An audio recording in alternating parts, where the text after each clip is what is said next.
ગૃહ રાજ્યમંત્રી હર્ષ સંઘવીને ધમકી મળવા મામલે તપાસ કરવામાં આવી રહી છે. ધમકી આપનાર એક્સ હેન્ડલની એજન્સીઓએ તપાસ શરૂ કરી છે. સ્ટેટ સાયબર ક્રાઇમ, એટીએસ અને ક્રાઇમ બ્રાન્ચે તપાસ શરૂ કરી છે. બેટ દ્વારકા ડેમોલેશનને લઈને ધમકી આપવામાં આવી હતી. સંવાદદાતા મેહુલ જોડાયા છે ફોન લાઈન પર. Mehul, social media platform x પર ગૃહ રાજ્યમંત્રી હર્ષ સંઘવીને ધમકી આપનાર શખ્સની તપાસ કરાઈ રહી છે. ઉપર આ જે છે તે પોસ્ટ કરવામાં આવી હતી, જે આ પોસ્ટ કરવામાં આવી છે તેને લઈને તપાસ શરૂ કરવામાં આવી છે. જે મુખ્ય એજન્સીઓ છે ATS, crime branch, state cyber crime સહિતની જે એજન્સીઓ તપાસ કરી રહી છે.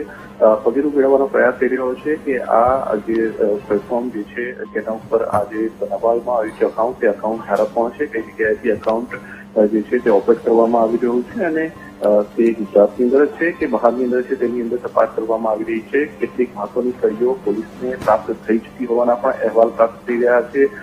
જે આરોપી છે તેની ઓળખ પણ થઈ હોવાની વિગતો પ્રાપ્ત થઈ રહી છે અને ટૂંક સમયમાં સત્તાવાર જે છે તે આ એજન્સીઓ જે છે તેની સંદર્ભિત વિગતો જે છે તે પણ જાહેર કરશે. પરંતુ જે સમગ્ર બેટ દ્વારકાની અંદર ડેમોલેશન થયું તેના સંદર્ભમાં આ પોસ્ટ થઈ હતી અને પોસ્ટને પગલે હવે જે છે તે સતત એજન્સીઓ અને એજન્સીઓએ પગલું જે છે તે મેળવ્યું છે. જી મેહુલ, આભાર.